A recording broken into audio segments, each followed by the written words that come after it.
Yeah, good afternoon guys. Oh, today is Saturday. Nandito kami sa Parc du Boreal. Natawag ko na bundok, no? Ngayon is minus 15 degrees. With a wind chill I think is minus 30. Napakalamig guys. Pero meron pa rin naman nag-i-skate kahit papaano. Ayun, no? Kahit papaano may nag-i-skate, ano. Wow guys, napakagandang ibon ito, oh. Woodpecker ata to guys, oh. It's a male woodpecker, oh. Tingnan mo guys, sana makita nyo, no. Ayan, oh. Nakakaibang ibon to guys. Male woodpecker to, no. Kasi pula yung may palong siyang pula, no. Ayan, oh. Kasi alam ko brown yung babae niya, guys, oh. Napakagandang woodpecker. Nakachempo tayo guys, oh. Wow. Ayun, lumipad na. So punta doon sa kabilang puno. Naghalap siya ng mga ano, no? Bubutas siya ng puno. Tapos may worm doon, kakainin niya. So guys, punta tayo dito sa cafe, ano. Order tayo ng cafe, kwentuhan ng konti, then exercise tayo, mag-skate. Ayan, oh. May uwak dito guys, ang daming uwak dito, ano. Hindi sila maalis, nag-stay sila sa Canada, sa malamig, no. Kasi usually lahat ng ibon maalis, karamihan, no. Karamihan, di lahat, no. So kuha tayo ng coffee, kwentuhan ng konti dito sa cafe, dito sa bundok. Wala tayong maupuan guys, sobrang daming tao. Kung titinan nyo dito sa cafe, no. Napakaraming tao, punong-puno. Wala tayong magpipwesto, siguro puno tayo sa baba. Kuha sana ako ng cafe guys, eh. Ito yung mga pagkain na meron sila, no? So pwede kang kumain guys, no? So nga lang, sa daming tao, wala tayong maupuan. Punong-puno. Cafe de Amis, ano? Ibig sabihin ng cafe, the coffee, then I miss your friend. French coffee ang tawag dito. So, meron siya mga menu. Marami siya menu guys. Mga menu niya. Sandwich. Meron din siyang bagel, no? Sandwich po. Ito yung mga sandwiches na meron siya. Coffee, biscuit. And then meron siyang gatok carrot, Boston. Ito yung mga sandwich guys. Kaso nga lang wala tayong upuan. Pag kumuha ko ng coffee, more likely wala tayong upuan. Punong-puno guys. Sayang, oh. So, sana pumunta rito para mag-cafe, no? So baba na lang tayo guys. Sayang. So sana mag-cafe. Si Andrew more likely nandito na, no? Baka nag-ice-skate na. Dito lang ako nasa na si... Ayun, nandun si Andrew Tabuli.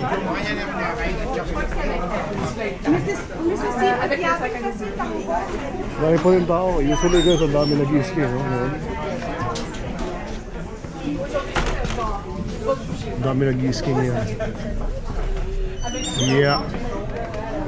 Tobogan, kukunti palagi nagtotobogan, no? Marami nag-i-skate, tsaka more likely skate, tsaka skate, marami. Yeah.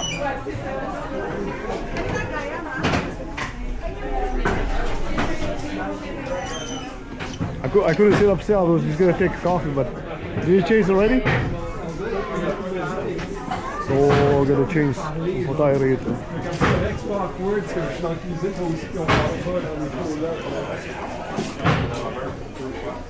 Natin kung may upuan dito. Yung may mga nag-skate na rin.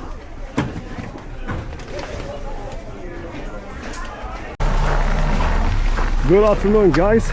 Pasok tayo dito sa Palme Natural Biologic. Bibili ako ng nutritionalist. Hello. Hi, how are you? Very good. So hanap tayo ng nutritionalist dito.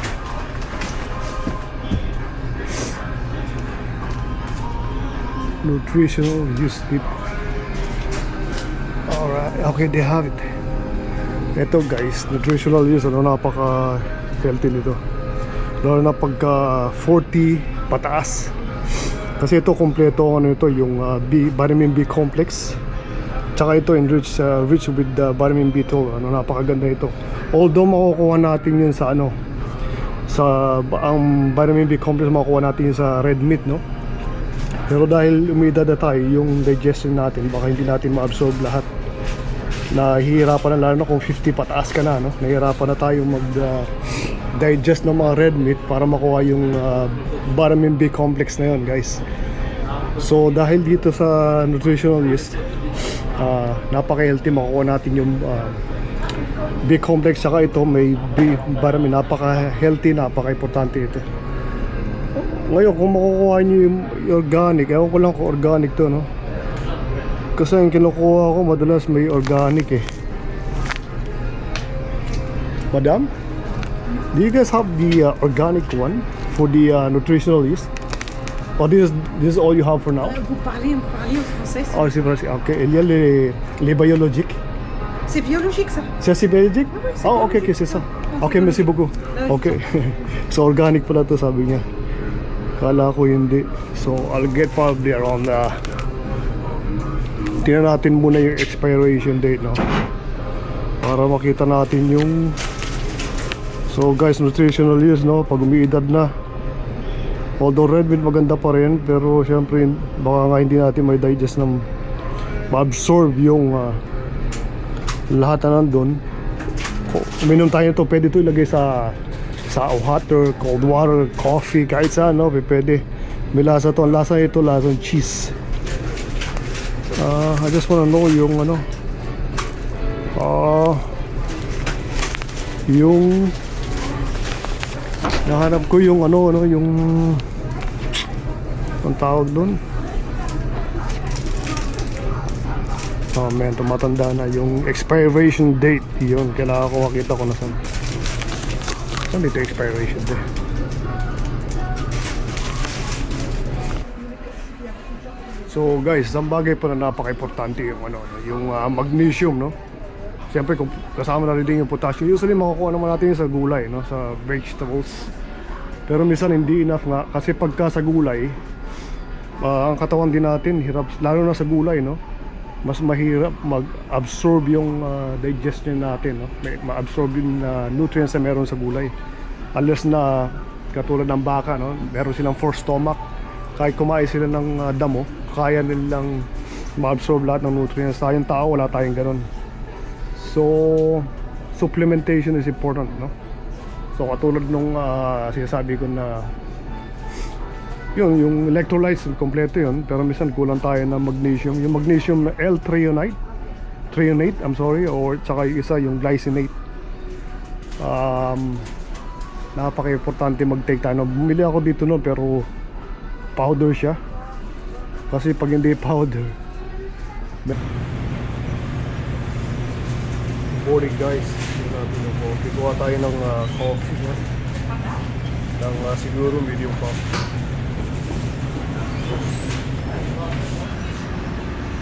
Yung coffee natin guys, no? Medium coffee, 1 cream, 1 sugar. At dito tayo sa may yung bonus ko St. Catherine. Dito ako nagkakape.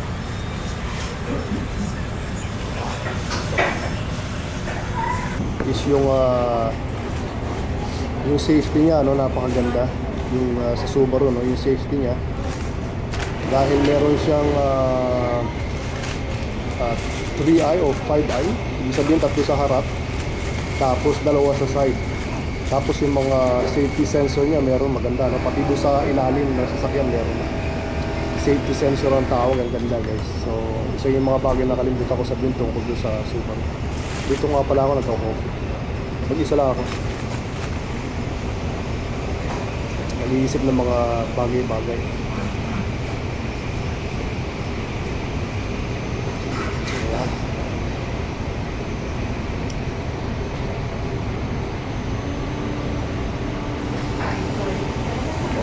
Kahapon kasi mag-apply sana ako ng trabaho sa security, babalik sana ako sa pagsa-security. Ngayon may lisensya ako. Buti lang chinek ko.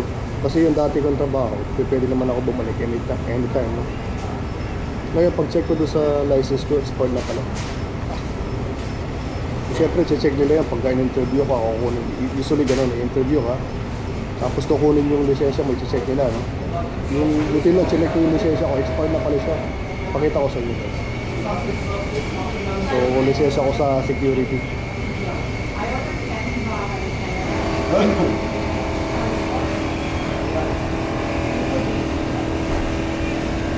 Yeah. So nakalagay dito 2024-9-28 kasi every September binabayaran ko ito. Itong lisensya ko. So kailangan ko ngayon pumunta sa opisina para i-renew. So yun ang gagawin ko sa may chinay ko kagabi ko sa may Cremazy. So kailangan kong i-renew yung lisensya.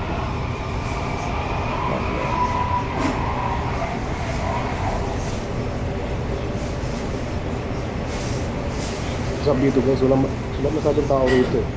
Yes. Sa harap to ng GWS Hospital.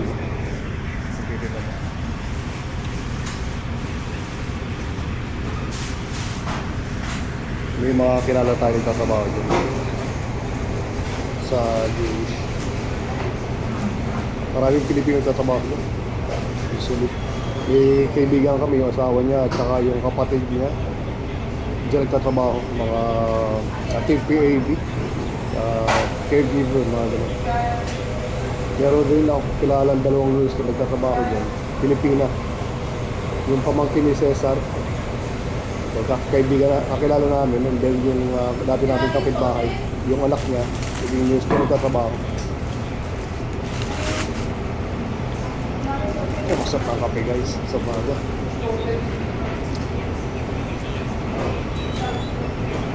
Marami rin bibili nitong coffee kaso palagi pagka-order nila, palagi silang maalis kagad online. Kaya sa nakalinya sila online. Nakalinya sila palagi. Aalis din kagad kasi trabaho dito sa GWS. Marami empleyado rito.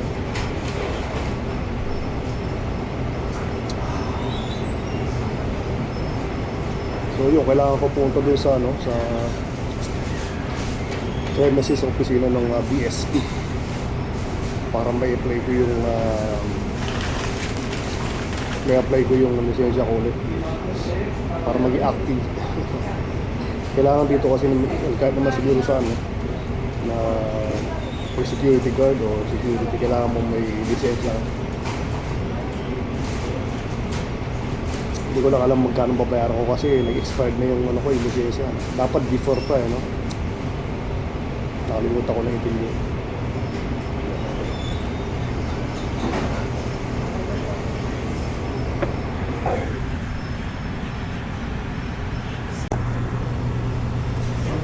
So,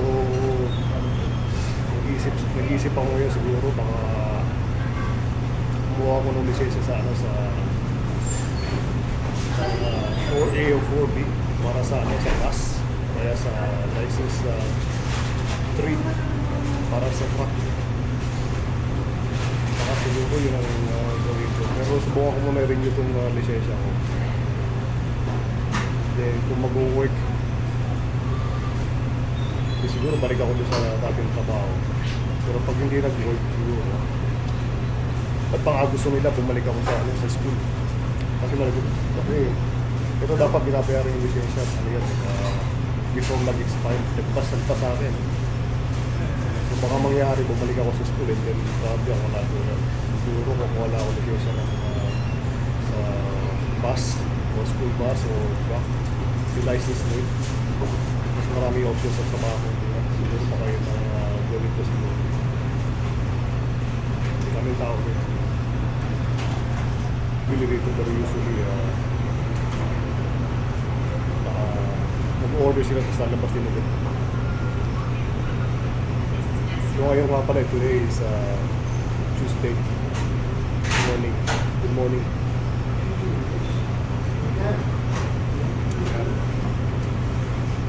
Siguro yun yung balak kong gawin. Hindi ko agad nakasikaso. So, nag-iisip ako ng mas maganda. Kung hindi talaga nag-work yun, dito kuha ko ng lisensya na so, sa driving ng bus o whatever school mo, so sa truck, no? License 3. Kasi ang lisensya namin dito sa pag-drive ng kotse sa class 5 na isang tawag. So yung class 3, kung hindi pwede ka mag-drive ng truck. Yung maliit na truck kasi yung class 1 ang pinakamaganda. Class 1, yung pinakamalaking truck. Hindi sa'yo kasi wala nang akong pala bumiyakin ng California to Canada, balikan. So more of like yung sa city lang, yung driving lang dito sa city. Yung class 3 na tinatawag. O kasi maraming trabaho rin. Marami ka makuha. And sa mga bus, yung 4A, 4D, which is yung una ko sa Alvin, meron siya nun. Nakakapag-drive siya ng sa firefighter truck. And then, meron pa siyang 4A and 4D para sa mga bus. Mga bidag yung alam ko yun. Kahit mapiyali siya, ganda yung trabaho. So, proudly yun ang parang. Sabi pa rin tao rito kasi hindi naubusan ng tao dito sa Tim Hortons. Dahil nga daming katrabaho rito, besides lang yung mga tindahan dito, is may hospital. Kaya titignan mo, daming tao dito para bibili na ng coffee. Tapos lalabas din agad. How you doing? You good? Meron tayong kasama rito. Kaya pinatamaw sa Filipino. Nagtamaw ka rin sa English. Hindi. Hahanap pa. Ha? Hahanap pa. Naghanap ka rin? Okay. Ano pangalan mo? Miguel? So meron tayo nitong kasama na Filipino. Okay na ba? Pangalan si Miguel daw, naghanap din ng trabaho, ano? Matagal ka na rito, Miguel? Matagal ka na. Nakaraan lang. 3 months pa lang. Sa Canada? 3 months. Sa mga ka lang. May pamilya ka rito na. Okay. Lahat kami. Lahat kayo dito. Which is good. Kasi iba rito, halos walang pamilya, mahirap na nagagalang gusto. So, kamusta yung adjustment? Ayos naman. Ayos lang. Dali naman ako mag-adjust. O kasi maganda yung pagka may pamilya ka rito, madali lang yung adjustment, di ba? Kasi may mga kilala rin kami dati na nag-isa lang sila. So medyo mahirap yung adjustment pagka sa kanila. Saan ka sa Pilipinas? Sa Mindanao. Sa Mindanao. Bisaya? Bisaya? Saan sa Mindanao? Bukidnon. Sa? Bukidnon. Bukidnon. Okay. Marami rin natatag Bisaya rito guys. Mga Pilipino naman dito ko sa atin sa Pilipinas. Gusto Bisaya ng gano'n. Marami na kasi Pilipino rito guys dito sa Montreal. Dami na rin. Which is good. You feel at home, di ba? Pag kami mga Pilipino ka nakikita. Maraming dito ang mga Manila. Ako, Manila ako eh. Sabi nga niya, marami ako taga Manila. Ako, Manila, sakto. Metro Manila ako, laki yung Sampalo. Kasi Mrs. Makati. Sembo, I think. Yeah. So, okay naman yung okay naman. Medyo, kamusta naman yung adjustment? Kasi 3 months pa lang. So, kumbaga, preso-preso dahil sa Pilipinas. Bira rin ako nakaka... Ha? Madali ako nakapag-adjust. Oo, yun ang importante. Tapos, first word mo, Medyo bumsik talaga. ito, naghanap ka pa ng first word mo. Immigrant ka ba? Immigrant ka? Alam mo immigrant ka? Yeah? Kasi pwede ka pag-apply bro ng sa immigration. Pwede ka mag-aral ng French dito pagka-immigrant ka. Tapos at the same time, may sahod din pagkakalan ko. May sahod ata, di ba? Kasi nung bago rin ako nun, nag-aral kami ng French sa immigration nun. Natatanda ko pa, sumasahod kami ng $242 every 2 weeks. Para tayo, may nata, mo. Magkano na ba ngayon? Yung nila nung nilang bigay sa Sa ng government sa ano. Mga Nag-aaral ka ba ng French sa education? hindi pa. Balak. Balak. Kasi nung pinakamagandang skill. Kasi dito guys sa Canada, dito sa amin sa Quebec, sa Montreal, ang hirap pagka hindi ka nagsasalta ng French. Kaya sa akin lang, sa bagay, huwag mo bigyan advice, hindi ka mo humingi. Kasi sabi ko lang na kung may chance ka makapag-aral dito, bibigyan ka ng gobyerno ng pera, guys, mas maganda yung mag-aaral ka ng French. Para kahit pa paano may basic knowledge ka tungkol sa French. Kasi mas maganda rito in the long run pag wala kang French, ang hirap. Ako nga rin yung French naman ako pero kahit pa paano. Kaya ko makipag-usap pero hindi talaga ako fluent. Kaya may ano, kaya kailangan talaga may French ka kahit pa paano. At least yung basic knowledge na French. Ano ko kanina Vietnamese ko parang yung mata mo. Marami na nasasabi. Ha? Marami na nasasabi. Oo, Vietnam or Cambodian. Chinese daw ako. Oo. Mexican. Ganyan. Oo, parang gano'n. Pwedeng yung Latino, pwedeng ka pasok. Kaya tingnan ko lain ito. You know, parang Latino na parang Asian na hindi maintindihan may lahi. Kasi ang Pilipino guys, ano, iba-ibang tsura natin. Ano, katulad yung tsura ko iba. I don't know kung anong tingin mo kanina. Parang dito. Parang dito So, iba-ibang tingin natin sa mga Pilipino. So, nandito siya para mag-relax din, no? Kaya siyempre, nag-iisip-isip. Nag-aanap na talaga. Hindi ba? Hanap pa lang trabaho. Bali, gusto mo muna magpahinga, mag-adjust. May PR na. May PR na. May permanent residence ka na. So, madali lang. Madali lang makatrabaho pagka may PR ka na. Yun ang kasi ngayon parang hirap na pumasok ata ng araw. Mahirap talaga. Medyo mahirap na, no? Yung papel tsaka PR talaga. Papel tsaka PR, yun ang mahalaga.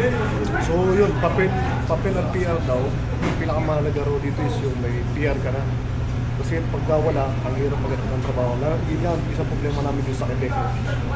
French-speaking, ang mga tao dito French-speaking. So, talaga may basic knowledge ka at least sa French country, talagang hirap. Limited lang yung galaw mo. Di ba bro? Limited lang. So, yun ang isang problema rito. Kaya karamihan dito ng Pilipino kasi second language natin is English, di ba? So, karamihan dito umaalis. Nagpa-migrate. Nag-move sa iba. Wala i-suggest pag yung dumating ang time, mas maganda sa ibang ano ka. Mas maganda lumipat ka sa ibang, yung sa Toronto, Ontario, you know? Kasi doon mas madali kasi English lang. Ang first language na hindi ka to dito, first language is French. So pag nagalap ka ng trabaho, medyo mahirap. Ang hirap dito. Mayroon akong kaibigan doon sa Laban. Oo. 3 years na siya dito, pero wala nang papel at PR. Bumalik na, mas naisin niya magsimula ulit doon sa atin. Sa Pilipinas. Wala pa siyang papel. Wala, tsaka PR. Ang hirap kasi ata ngayon, higpit na sila sa mga... Mahigpit na sila guys ngayon sa walang ano, yung mga documents ngayon. Yung mga galing sa Pilipinas, India, kung saan saan. So katulad na sinabi niyo, kaibigan niya, wala pang papel. I think ang papel niya is working permit. Working permit lang, ano? So ngayon parang pinapalis ata ng I'm not sure kung gano'n ba sitwasyon. So kailan mas maganda kung may pinahawakan ka. Kasi kung wala, after nung sa trabaho mo na binigay sa'yo, working permit, how long was it? 10 years. Yung sa mga working permit, how many years? 5 years. Okay, 5 years. So 5 years daw binibigay. Okay, 3 to 5 years binibigay yung papel. So after nun, pahirapan. Mahirap po talaga. Grabe, ganun kahirap guys. Kasi may napanood din nga ako rito, no? Bumili siya ng sasakyan. So after nakatapos na yung 5 years niya, finance ata yung sasakyan niya, wala na siya nakitang trabaho. At least, I'm not sure kung saan part ng Canada, napanood ko lang, no? Taga rito rin sa Canada. Tapos noon, bumili siya sa sasakyan, ngayon ibinenta niya yung sasakyan. So kailangan niya ibenta yung sasakyan kasi wala na siya nakuha ng trabaho, kaya ganun kahirap. No? Pag makuha ka ng, bumili ka ng bahay o sasakyan, tapos wala ka pa naman talagang working permit lang, hindi dapat, no? Mas mahirap. So talaga medyo may struggle ngayon sa Canada. Pero marami kang skill, wala problema. Yun. Alam mo, basta marami kang Skill. Basta marami kang skill, wala kang problema. Ayun. Mataas na sahod. Alam ba yung skill mo? Wala. You don't mind? Wala pa. Ilan taon ka na? 28. 28 years old. Bata ka pa. So, 28 years old siya. Noong dumating ka rito bro sa... Anong trabaho mo sa Pilipinas? Wala. Sinabi pa. Estudyante ka. So, estudyante sa Pilipinas. Ano yung pinakang... okay lang ba? Ayun. Diploma. Meron naman. Ano yung High school lang. High school certificate. Meron ka high school. So, meron siyang high school. Maganda yun. Pepe. Tapos dito i-equivalence mo. Equivalent. Equivalent na tawag ata ron. Diba? Tapos dadali mo yun. Importante yun bro. Kasi ako rin, meron din ako, meron din tayong high school. So equivalent mo yun. Karamihan ngayon kasi naghanap high school. May high school na kung may equivalent, kung mag-apply ka about if you wish. So at least dapat may high school ka. May equivalent ka. Sabi, okay, dali mo sa kanila. Sila lang gagawa ng galing. So, pasa ka lang. Yeah. Kasi bago ka mag-apply, mag-apply ka muna doon sa bank nila, yung TD. Sa TD Bank? Dahil sa kampan, yung papasok ka ng trabaho, doon dito transfer ang sahod mo. Ano pa paano? TD. TD Bank? TD. Yun ang bangko nila dito. TD Bank? Yeah. Okay. Doon ito, pag magsimula ka na magtrabaho, doon didiretso ang sahod mo. Oh, okay. Okay, yun yung sinasabi na yung sinasabi niya guys is yung sa TD Bank. Dapat siyempre kung bangko mo TD Bank dito sa Canada, kukuha ka ng void check. Tapos yung void check na yun, dadalhin mo sa employer mo. Ngayon, yung employer, ibibigay mo sa employer mo yung void check na yun. Ngayon, pagsasahod, I don't know kung gano'n din sa Pilipinas, ano? O sa ibang bansa, pero dito nga sa Canada, tama yung sinabi niya. Bangko, TD Bank, kukuha ka ng void check mo, dadalhin mo sa employer mo yung void check mo, and then yung sahod mo, diretso mo. So, ngayon, ang mga employer ngayon, pagka nag-apply ka, and then natanggap ka, pagka sinabi nila, give me your void check, ibig sabihin nun, tanggap ka na. Dito, gano'n sila eh. Ibig sabihin nun, you have to provide as a void check. Ibig sabihin nun kasi tanggap ka na. Kasi doon nadidiretso yung sahod mo. Tama yung sinabi ni Yeah. Miguel. Parang sa akin. Mike. Right. Magkapangalan pa kami. O Mikael. O Miguel sa Espanyol. So, man, that's good, man. Miguel, nice meeting you. Papalis na rin ako. Bye. Salamat. Salamat. Thank you. At least na kilala kita si Miguel. I'll see you around. Yeah, see you around. Okay, bye. Visit tayo tayo. Salamat.